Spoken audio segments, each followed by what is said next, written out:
At Domino's, we're more than pizza, so mix it up with our specialty chicken, stuffed cheesy bread, sandwiches, pastas, medium two-topping pizzas, and more for just $5.99 each, and we'll mix stand-up comedy with a robot. Stuffed cheesy bread and my act have a lot in common. They're both super cheesy.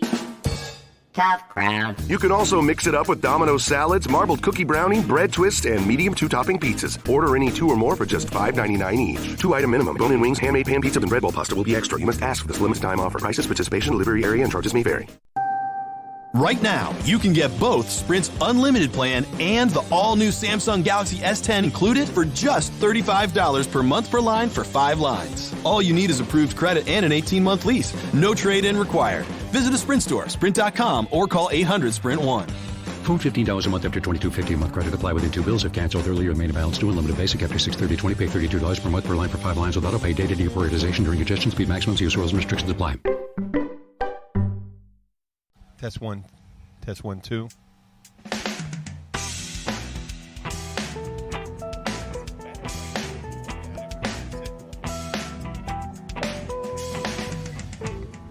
Hi, this is Jim the Keys Bart, and you want me? Keys Bartender coming to you from the Blackwater Siren in North Key Largo at Jewfish Creek. And I'm here with Bill Wissinger. He's going to be getting on mic. Hi, how you doing? Right now. It's episode 78 again. I can't see if anybody heard that 78 because I screwed up the whole sound on it, and I had to dump it. You'd hear a podcast was going on, and it was really good. And because Luke, Bill informed me of something. Luke was, we were talking, I don't know how he talked about this. We were talking about some conspiracy theory, and then he goes, well, I know. And at the point, Luke wasn't high or drunk because he just got off. Luke's driving a cab now, and we're going to get into that sometime about that'd probably be really interesting if we can get a Key Largo taxi going, taxi cab conventions. But Luke told me a couple good ones about that. Yeah, Luke told me that he believes in climate change, but where if someone doesn't believe it's such an impact, which they'll say that changes occur, and they'll say humans don't have that big an impact on it and all that, and people like me may say, well, we do put a lot of carbon in the atmosphere and things like that in our development. But Luke believes, there's changes going on, but it's because aliens are terraforming, or not actually terraforming would refer to Earth. Xenoforming to their kind of atmosphere. That's a $5 word. I should get a gold star for that one. Where'd you get xeno? Because a xenophobe is someone that's afraid of any aliens. When also a xenophobe, and when you're talking about a terrestrial form, it's afraid of any aliens or aliens. Any type of aliens, meaning from another country or not. But Luke seemed sincere about it, and Bill seems to think that he may have been doing it for effect. I don't know.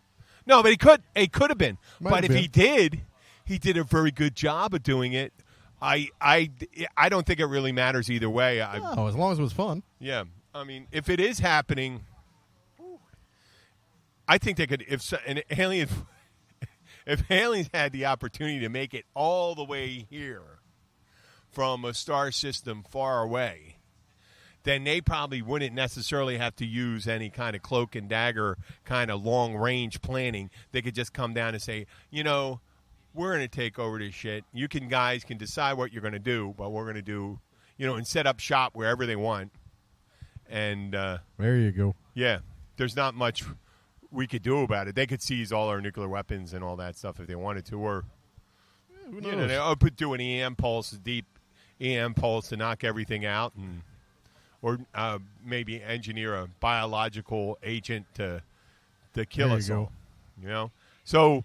But we're probably going to redo that tomorrow if we can get Luke to show up a little early. There you go. Well, I'll be back tomorrow. And that'd be good. Yeah, and Bill will be back on our Unfortunately, Wednesday show. My friend and bandmate Samantha Clark Smith moved up to Tampa. Our last show was last Wednesday. We had a good old time. So, and she moved up, like we were talking about. The reason why people seem to leave here is because if they get even a small increase in income, which she got is significant, but even a small one's kind of like a raise, considering the cost of living is much cheaper in other areas. Oh yeah, man! You can live up in Hillsborough County for 2/3. Yep. Damn, last call already. You can live up there for 2/3 what it costs to live down here. Oh yeah, some locals are getting out of their Jeep, and I guess he's like hurrying them along. Oh, okay. I think yes, we do know them. So this episode I called First Dates because we got into a little conversation about that at the bar Sunday about some of the experiences with first dates. And I did tell you one about the woman that tried to correct me on how to pronounce carafe as carafe. And I told a joke about this. Okay. And I did the homage to my friends in Philadelphia. They still talk about that today. I think it's, a joke goes over better for some people than more so than others. But I met a young lady at my catering hall, and she was wearing these kind of like Yeti boots, I like to call them. Not Yeti the cup, but Yeti like the... Yeah, I know what you're talking about. The Yeah. big muckluck looking things. Yeah, they're real furry on the outside and all that stuff. And she was all like rock and rolled out There you with go. tight jeans on and stuff. Nice looking blonde. And we had a great date. I was on the whole time. We were drinking margaritas and stuff like that at this Mexican place. And then I think we took a break, meaning that day, and I dropped her off. I had something else to do, but she got showered, and then we went out again. And while we were out, she seemed to hit it kind of heavy, drinking, and then she started talking about having to see somebody at this bar, and the guy was in a band, and I think he was in a band or something like that, and she wanted to see him, and she was crying and stuff like that. And she goes, I have to talk to him. You don't mind. I said, no, I don't mind. I drove her to the place, and she goes, well, do you want to come in? I said, well, no, I'm dropping you off. Yeah, no, I don't want to see this shit show. No, I'm dropping you off, and I'm leaving. And she goes, what do you mean? I said, well, this is the end of the date. It's the end of the date. You don't, and I did have, there is a line in the sand for me. If you have to go and call your significant other, I didn't have too many of those, but I at least one other one maybe where they talked about it. But I don't think we ever probably had not. contact at it. I've always, my line in the sand was if they mentioned how much their exes, how many more than one ex start shit talking their exes, and they could be total assholes. That's completely understandable that someone's an asshole. And then you have multiple, if they're multiple assholes, this guy was a jerk off because of this guy. And then I go, You so got either bad decision making going on there. exactly, either, and you're probably not gonna like me. And I bet you're the kind of person. Well, he's a nice guy, and a nice guy doesn't do it for you, which is fine.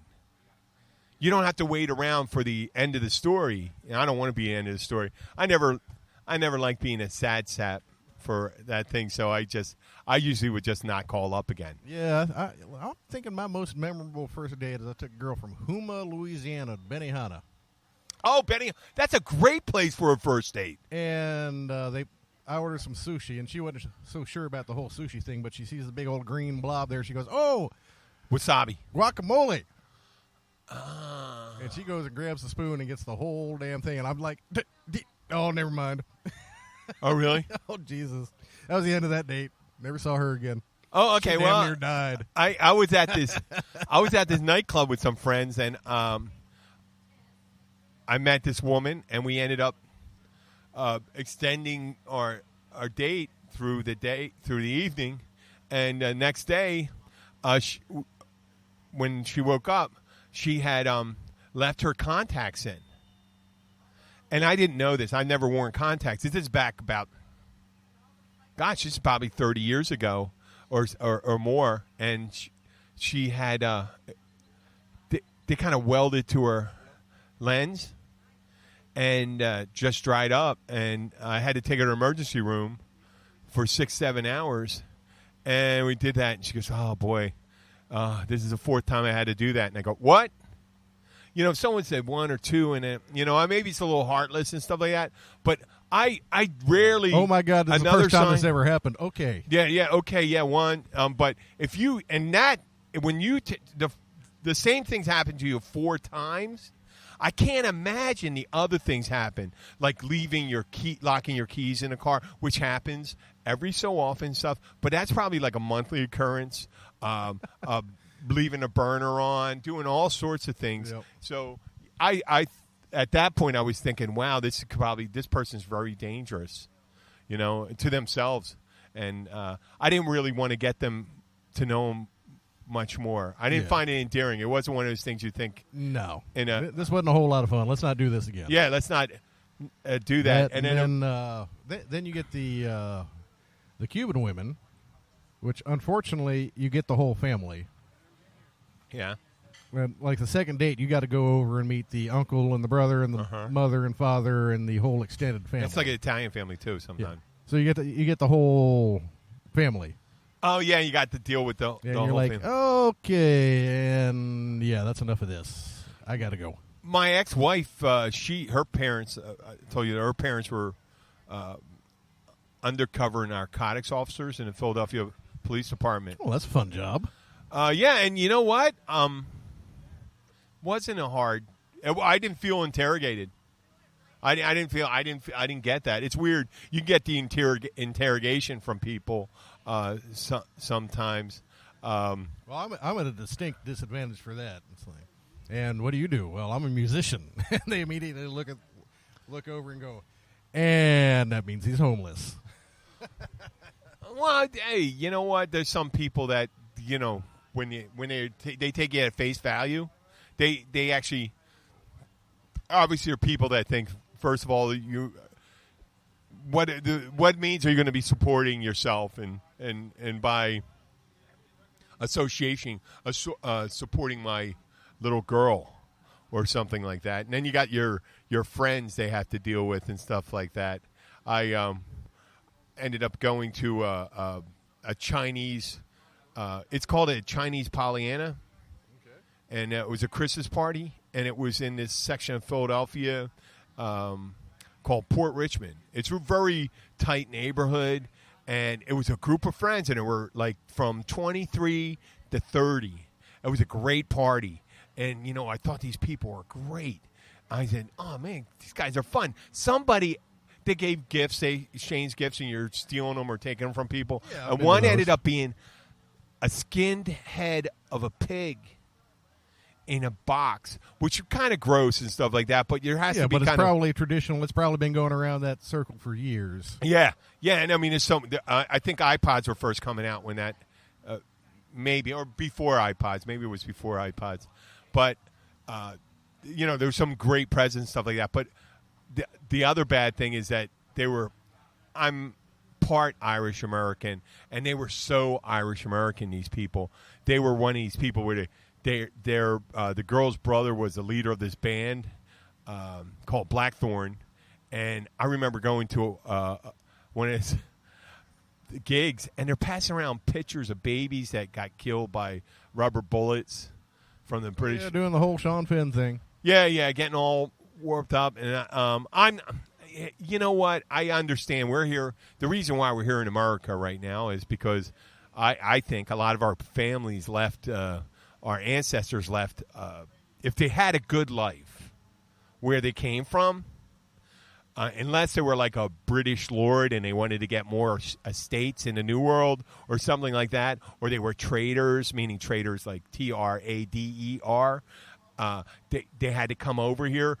Otherwise, almost all the people living here, even native tribes, moved from other areas and weren't so good, and Native Americans moved. Yep. So, we to pine for the homeland when you left because you had a heart. If it was so great, we would be there.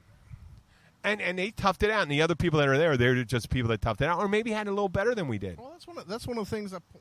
There she is. Hey, we're doing good. Thank you so much. How are you doing? There you go. Well, it won't be too much longer. You can't have one yet? Okay. Soon. I have 5. Yeah. Yeah, I mean, one of the things I point out to some of my buddies is you got guys up in Florida City living 10 deep in a little 2-room house. And they still think they have the good life. And they think they've got it good. Yep. You know, if they think they've got it good, wherever they came from was probably not the best place to be. We got a vibrant Haitian community down here, dude. and Haitians are. There was a young fellow, a Haitian dude that works at at this local gas station in Key Largo, the Speedway down at 99.5. He's been there since I've been down here, 11 years, working the counter at the Speedway. He's been there, and that's a rarity here in this town, in that type of job. Yep. And he's been there through 3 iterations of it. It was a Hess. It was a Hess for years. Yeah, and it became something else. And it was something else for. And then like they had 6 a McDonald's. weeks. They had a little. Yeah, they had a little McDonald's. They in had a there. little McDonald's in there, and now they got a little Dunkin' Donuts, and now it became a Speedway. Is it still have the Dunkin' Donuts in there? No, it's Valero across the street. Got the Dunkin' Donuts. No, but I think they had the mini Dunkin' in there. Yeah, no, they opened up the took that Valero. No, Valero opened up, and they got the big Dunkin' Donuts in Valero. Yeah. So they got rid of the one in Speedway. They did get the little okay, because I thought that was a shitty thing to do. For if I had someone come up with a franchise and say, "Hey, listen, we'd like to set up a small Dunkin' Donuts in your gas station." And you know what? It'd be great because people like the coffee and they like the donuts. You can set it up here and all that stuff. You can put a small oven in there so you can make some donuts, and and you don't have to pull out the phone thing. You're not going to make the sandwiches, but you're going to get that extra income from it. And 3 years later, what do? They open a full-service Dunkin' Donuts. 100 yards. I don't even know if it's 100 yards. I might call it 100. I'm thinking feet. 100. Well, yeah, I'd go 100 yards. I'm thinking of it. But you could definitely hit it with a baseball if you were outside and threw either direction. Back to first dates, Dunkin' Donuts. In Philadelphia, I'd stop by Dunkin' Donuts after, have some coffee, have a donut, there was a cute young lady at this Dunkin' Donuts. And I never really understood why a midnight after 2 shift, there was this nice-looking girl working at Dunkin' Donuts in Philadelphia.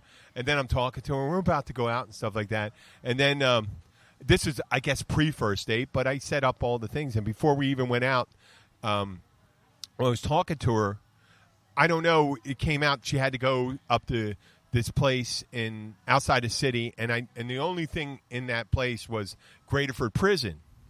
And I go, oh, well, I'm okay. And it turned out her old man was there, and he was in there for armed robbery and assault.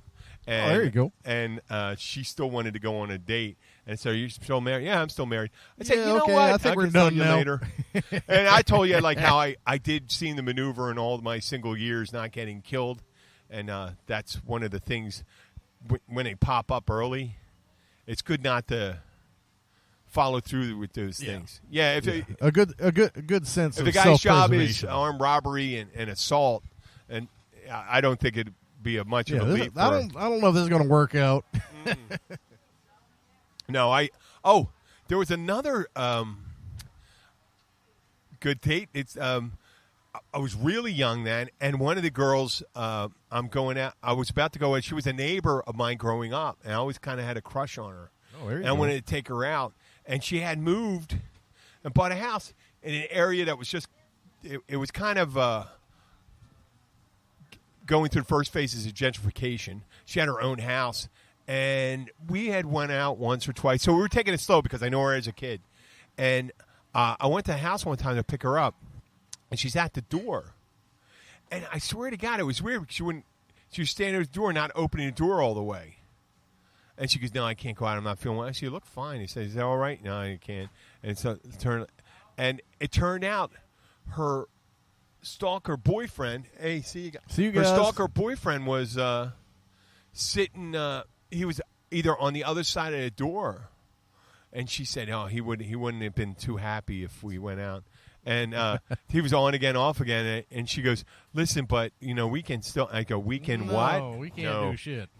You can't have some guy lurking around slashing tires.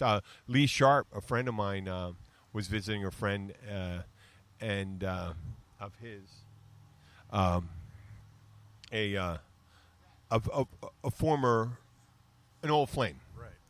And he was visitor, and he said nothing happened, but while he was at her house, some crazy tires got boy. slashed. Yep. Tires got slashed. And I knew that girl just was on a on-again, off-again relationship with some guy who isn't that stable, and that's what happened, So it happens to a lot of us. And my friend Pat McGeehan that was down here had his tires slashed. I had down in Wildwood, New Jersey. He bartended in. He owned a bar in Philly, and his family owned a bar. Now he owns it. But he bartended on the weekends down the shore, and when he was down the shore, his girlfriend, soon-to-be ex-girlfriend, slashed his tires. So, oops. If we knew, there's always these little signs of those things, and I guess I've been probably the horror of many of first dates for some girls too. There were times I showed up early and probably had a little too much to drink on a date. I know there was at least one time, probably two, and then you always say the wrong thing when you have a little too much to drink. You got anything important going on over there? No. I didn't know. But with I've never had my tires slashed. I did have I had a girlfriend's tires slashed. You had a girlfriend's tires slashed? Well, that's pretty much the same as by a crazy stalker chick. Oh, ex-girlfriend? No, not even ex-girlfriend. Just some girl that was hanging out and trying to make me her significant other. I wanted nothing to do with her. She was really? Crazy. Holy shit. She was batshit crazy. And all first dates aren't horrible. I went out with another of my sister's friends one time on a first date on my birthday. I think it was 23rd or 24th birthday. I always liked this girl. And we were going on a date, and some of the people I worked for, they were having a party, and they wanted me to come over, but I had this date with this girl I always wanted to go out to party. And I was going to pick her up and meet her downtown. So I stopped by the house, and it turned out the party was for me. And this girl lived 20 miles away, and I could not. And I mean, I've been waiting for years to go out with, and it turned out the reason we didn't go out is like we had no chemistry whatsoever.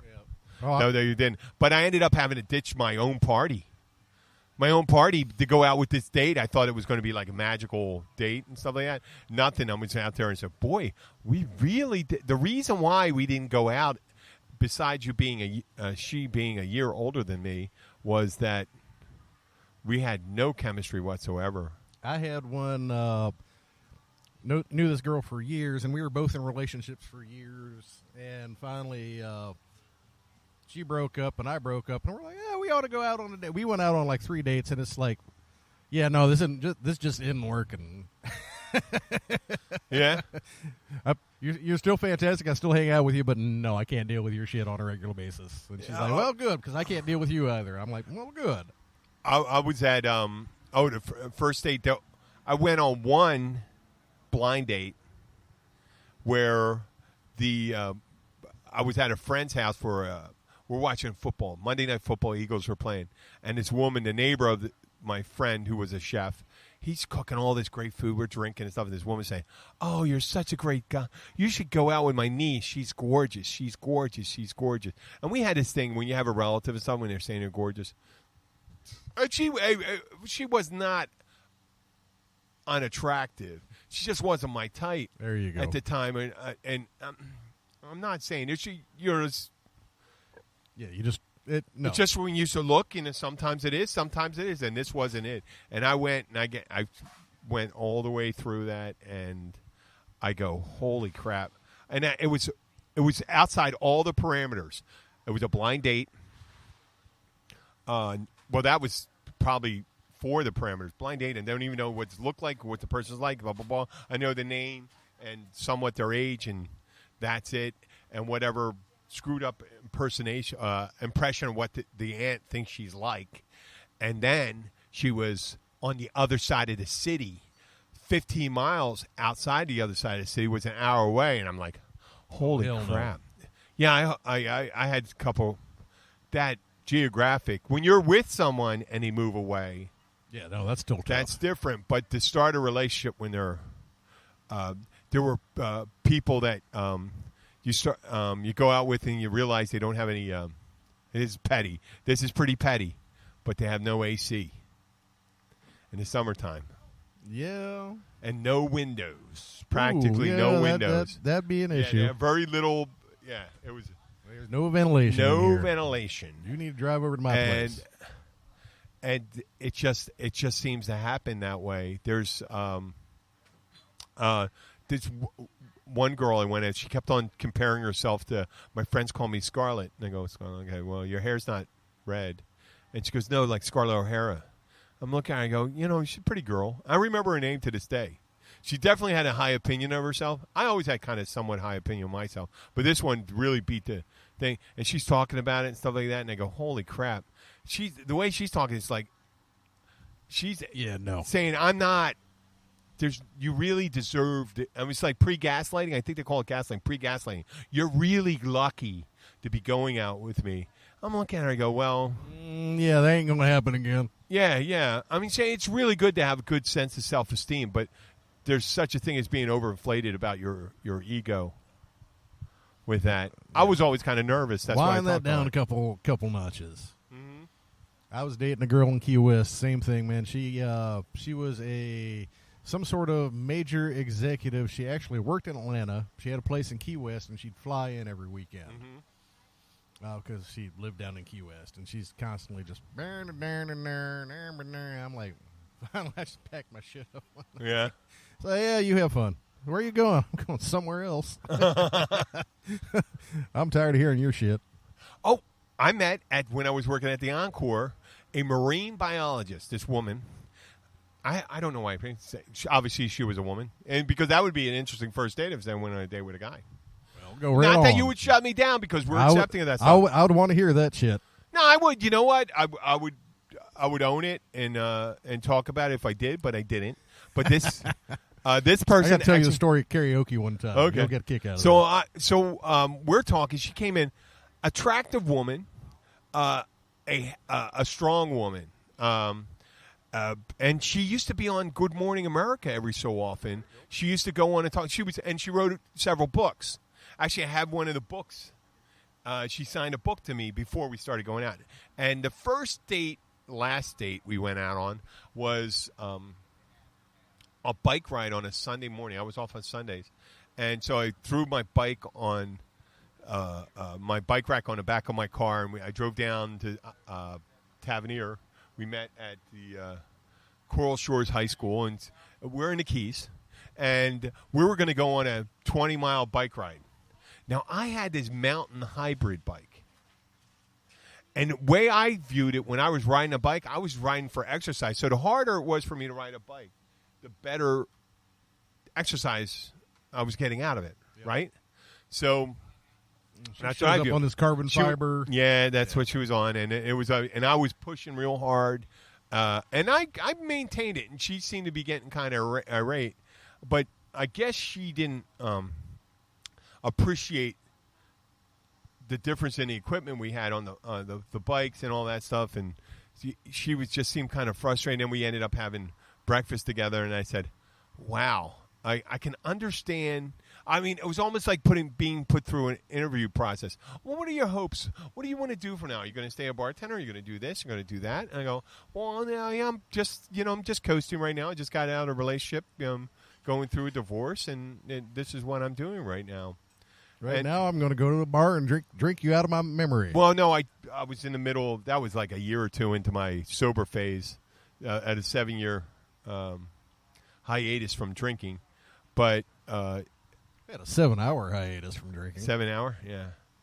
Well, that one didn't. And then there was there's pre-first dates where there's people come in, and a woman came in. Oh, this was awkward. They came in. She came into the bar, and she was there brought her son. Now, Encore's a nice place. It doesn't exist anymore. And she would come in and once with her son, who was 15 years old. and they're talking. I'm talking to them. I tell them, I'm down here from Philly, blah, blah, blah. And I'm not. But I guess whatever happened, I guess the mother, I didn't know what was going on. And then they said, thank you. And, we'd like to see you again, blah, blah, blah, come back here, stuff like that. And they left. And the 15-year-old son came back and says, my mom really likes you. She would like to go out. That's not weird. That was very weird. I was very weird. That's not weird at all. I think I lied and said that I didn't talk about that. I'm currently in a relationship with someone, right? And I wasn't. That's when you just look around the bar and go, "Hey, come here." No. I did. That was a first date. I was bartending in college, and a girl came up. She goes, "This guy's bothering me. Can you pretend to be my boyfriend?" I said, "Sure." And gorgeous girl, and turned out being like a catalog model, and she worked at this place called the Mushaloo, a sailing ship that was converted to a restaurant. And she grabbed my head and gave me a deep kiss. We ended up going out like 3 times until she pulled a gun. Ooh. In after a close altercation on South Street in Philadelphia, when she bumped some young South Philly guys' cars in front of her, and they came up and started yelling at us. And I said, we got in front of this convenience store, and I was supposed to get out and wait for the guy. When I was young and stupid, I don't know why I was doing that, but she said, don't. And when we got back in the car, and she said, there was so many things are wrong. Because one time, there was a joint on the toilet seat, right, in her apartment. And she goes, I'm not on the toilet seat, on the lid. And she goes, did you leave this in the bathroom? And I was bartending and stuff like that, and I said, I didn't have a problem with it. And she's trying to, and I go, no. Oh, yeah, either she was trying to feel me out to see if why don't you just ask me, do you smoke pot or anything like that? And or someone else did that was at the house, and then the next day. That's a little weird. And then the next day, the gun, she pulls a snub-nosed .38 from under her seat. She goes, don't worry. And it wasn't a starter pistol. It just, I knew enough then that it was a real gun. I go, wow, that's a weird, place to really leave it right under your seat. I would put it in the glove compartment maybe or something like that. You want one? 2? No, I just do 1. Yeah, I'll just do 1. I got to play tonight. So. Oh, okay. Yep, he's watching it. Yeah, they're not always that awkward, but the lady, definitely when the lady came in with the son, that was the most awkward. Bill's getting us beers right now. It's the operational thing. It is a gorgeous day here at the Blackwater Siren. I think while I was away, if you're ever here in Key Largo, come down and stop here. If you have your own catch, come in. Oh, we have our friend coming in over to say hi to us. How are you? Yeah, we're on the air right now. I didn't want to get some dead air. Hey, thank you. Yep. You worked with Abby for a while. Yep. No, Josh and I are playing over at Snooks tonight. So you're playing? We got a little radio show that. Well, never mind. She goes away. No, they have no idea what we're doing right here. That's okay. Yeah. Neither do we. That makes 3. No. They come walking over and say, the reason why we're not really paying a lot of attention to you is that we're actually we have to fight the battle of dead air. Yes. And we're going to get off the first dates. I think I'm okay. done with that. That's it. We're going to talk about gigs. I want to talk about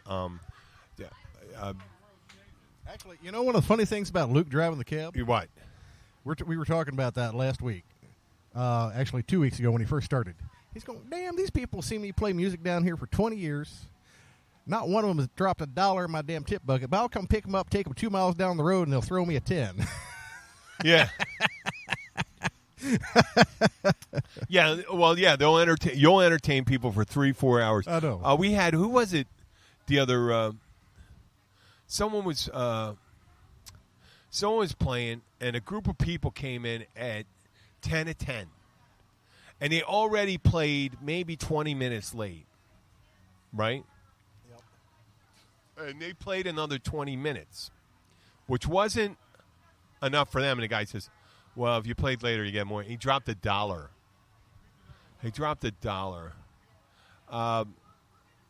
But I think it's summertime. This weekend, I think we turned the curve with that, with the people down here. I was getting kind of worried for actually, I was doing all right. You have another job. You just don't have the playing music down here. I have my own things. Luckily, Abby works, and we have our locals and things like that. But the weekends looks really bad. We've had they look really bad, but this weekend I do the Keybillies pretty much exclusively on the weekend, and that's always a draw. Well, that was events. You played like Saturday night. You played the Brew on the Cut and all that stuff. We had that was that people there, and they were fantastic. No, I'm just saying that if you look at a stationary place, they're not where you're playing. Yes, they'll come and see you and stuff like that. But we're just thinking a mass of the places because it just doesn't work for like. It's nice that the people are coming to see you.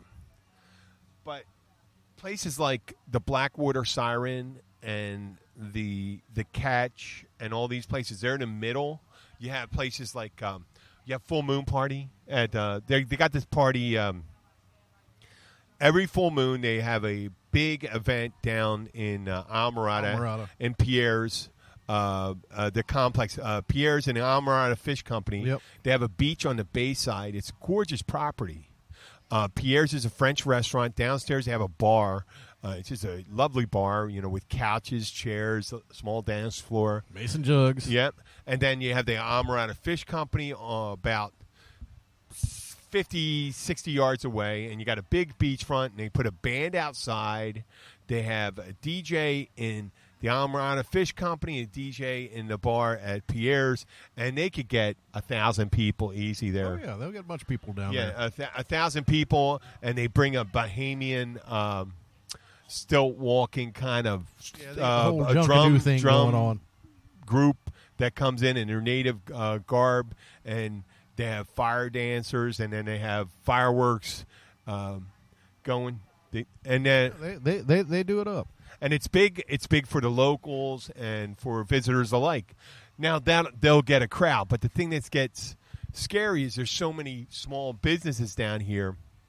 And with when Irma happened, we saw people staying away because they didn't think we'd be ready. Obviously, Almirada wasn't because they got hit pretty good. Parts of Key Largo did too, but the people stayed away from the Keys. Now they seem to be coming back down. Miami traffic has been horrible. So yeah, it has been. And then this past weekend, it was inundation with. The traffic wasn't horrible like you would see on the weekends, but the places almost. I'm not talking about a few places like a gig you're playing, but every place seemed to be busy. I mean, across the way here, they stopped letting people into the parking lot, the Gilberts, and in the. Yeah. Oh, they had to park. They parked all the way up. Yeah. All the way about 3/4 of a mile from the parking lot to Gilbert's. And that was Father's Day weekend. So it seemed like the floodgates open. So when you had the critical mass of people coming down from Miami, and then they tell their friends in other places, yeah, it's all open. All the places are open. Chica's open. The Holiday Inn, the Hilton's close to getting open again. But the middle is what we worry about here. The middle being places like the Blackwater Siren, Gilbert's, Shipwrecks, the Catch in Key Largo, great restaurant. We have our show on Wednesday there. Snooks, Pilot House, Bayside. Do you do anything over at the Bayside? Not a whole lot anymore. Luke plays there every Monday. That'd be a good place for you guys to get in there. Yeah, we've talked about it, but they don't want to come off any cash. So the Bayside, don't they get a nice crowd on the weekends? Yeah, it gets a good crowd, but they still don't want to come off any cash. Okay, well, and a friend of ours, I ran into a friend of ours this week, Megan, from what's it, Casamar? That's closed. That's not her thing. She's opening a new place. We're going to work on doing something like that. And maybe they're working, it's going to beer and wine, but they're going to get a full liquor license. It's going to be behind a new place. Okay. It's behind Froggy's. Okay. In Tavernier. Not at the fucking marina. Why? Not at the marina. Don't say anything yet. I'm not saying anything. Don't say anything. We'll talk off air while we're cleaning up. You want to be at the marina? I don't know. There's a bar there already? There's kind of a bar that's built there that they've rotated through, and hopefully she could do a good job there. Okay. Because, man, the other people weren't. What? The other people that ran it weren't doing a good job there. Okay, no. Well, that's her place. Oh, cool. Oh, that's her place. Yeah, okay. No, good. I just went. Wait, hold on. Wait, don't say it. Don't say it. No. It's like that part in Goodfellas when. No, if she's down there and she's what's got his it, name I'm said, happy as hell. you are a funny guy. No, if she's down there and she's got it, that's going to be great, man, because the other people were horrible. She's a lovely girl. I love Megan. She's a sweetheart. Megan ran the Casa Mar, and for whatever reason, she moved on to a new place. I think maybe, Parking. Yeah, we could do something in the middle of the day, maybe, or something like that. We could do something down there. Yeah, and that'd be good because this, like we said, is just we exist. We are timeless, and we are here. It's we got a little. It's a little overcast. Got a little breeze coming in here. Some people may call it muggy. It's a little muggy. I'll go with muggy. Not sure, but we're acclimated. Yeah, this isn't like we're in the Amazon or anything. No, like it's that. not like what was that Sunday? Oh man, that was miserable. Really? Where were you on Sunday? Well, Snooks. Okay. Oh, was the sun coming in? It was late in the day. It was on. No, it was. Well, that's a really good look. Wait here. Was the problem. Let me talk about this. No, I don't think they're going to hear what we're going to say. I want you to look out. No, look out to your left right now. Oh, there you go. Yep. Okay. So every so often, but no, it was middle of the day. No breeze. 100% humidity. It was just muggy and sticky and. Yeah. Well, you know, every so often. There's people. This guy. Okay, so let me see. This man's probably. You don't need to paint a picture. 69 years old, flip flops, a banana Speedo, hammock, banana hammock, and a very light shirt. Just walking around. I mean, you see Europeans dressing like that, but usually they're in better shape sometimes. Yeah, well, you know. I mean, this guy probably about 20 years ago, he's probably in decent shape and stuff like that. But they do that. I guess it's people that have a different image of how they look with less clothes on. They're not weighed down by people's views of their flesh. They obviously don't own a mirror anymore. Nope. And then, you know what? There's a Garden of Eden. Now, it's perfect time to think the Garden of Eden down in Key West. That is truly proof. Above the Black Bull, right? Above the Bull and the Whistle Stop. Bull's on the bottom floor, Whistle Stop's in the middle, and Garden Eden's on top. So and that is further proof. My buddy Ed Carboni and I went there one day to have was it Ed and I, we went there. We had to have, he was having a beer. I think I was drinking a water at the time. And,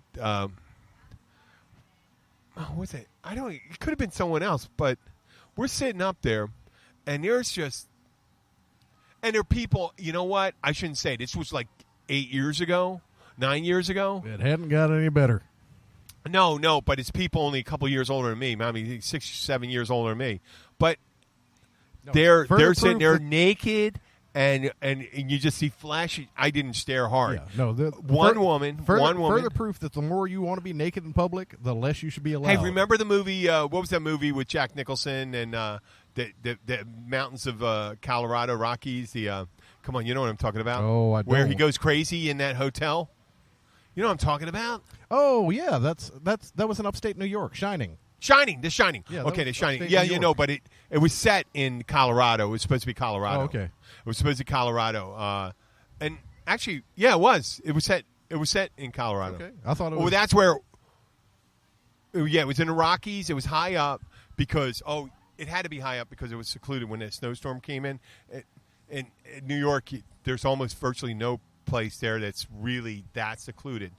But there's a scene where Jack Nicholson, a woman answers the door, a beautiful woman with short hair, lovely body, naked, and he goes and kisses, and comes up, she comes, embraces him, starts kissing, and then he looks in the mirror, and this significantly older woman with sores and missing teeth and everything, she starts cackling and stuff like that, and that's when he really really loses that stuff and it gets murderous. Where are we?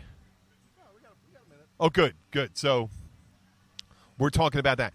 That's what I thought about when I was I thought about that woman from The Shining, and it's always, and then another time I was there having lunch, and I look up, and not that I want to see a nice looking dude, but there was a nice looking girl with a nice looking dude leaning over, and the dude wasn't wearing a shirt. No one takes off their shirt on the top of the Garden of Eden unless he takes off the bottom. And the girl didn't seem to have anything going on top. Just seen him leaning kind of over, but not, just for the girl was like right down to right above the boobies and stuff like that.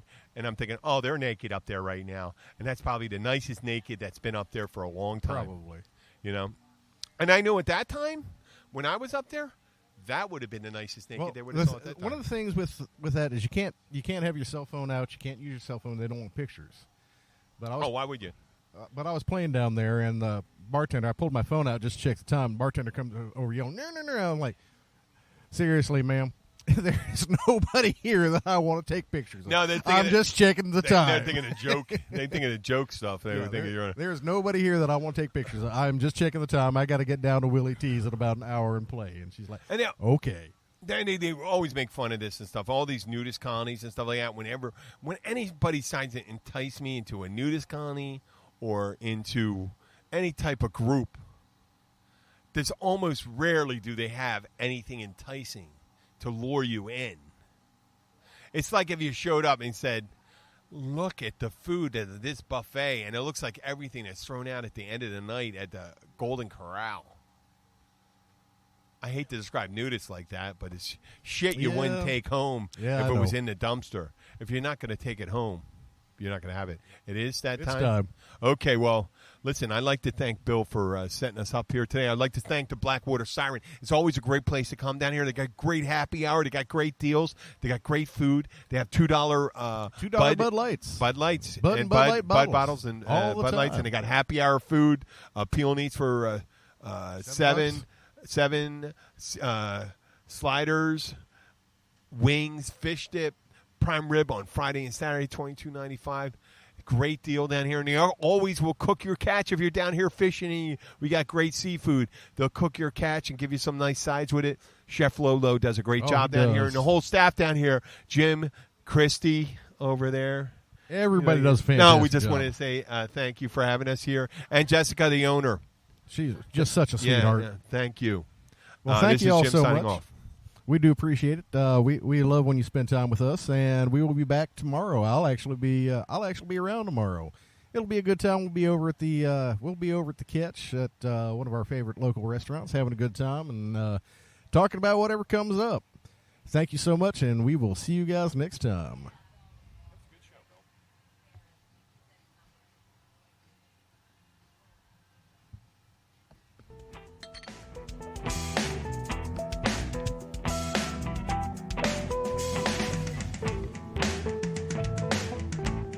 At Farmers Insurance, we know every windshield collision has a unique sound.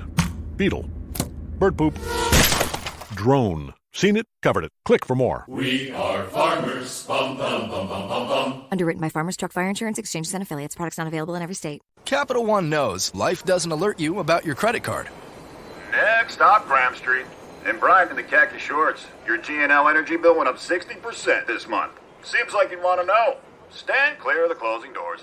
So, meet Eno, the Capital One assistant that catches things that might look wrong, like increases to a recurring bill, then sends an alert to your phone and helps you fix it. Eno, another way Capital One is watching out for your money when you're not. Capital One, what's in your wallet? See CapitalOne.com for details. Limitations apply.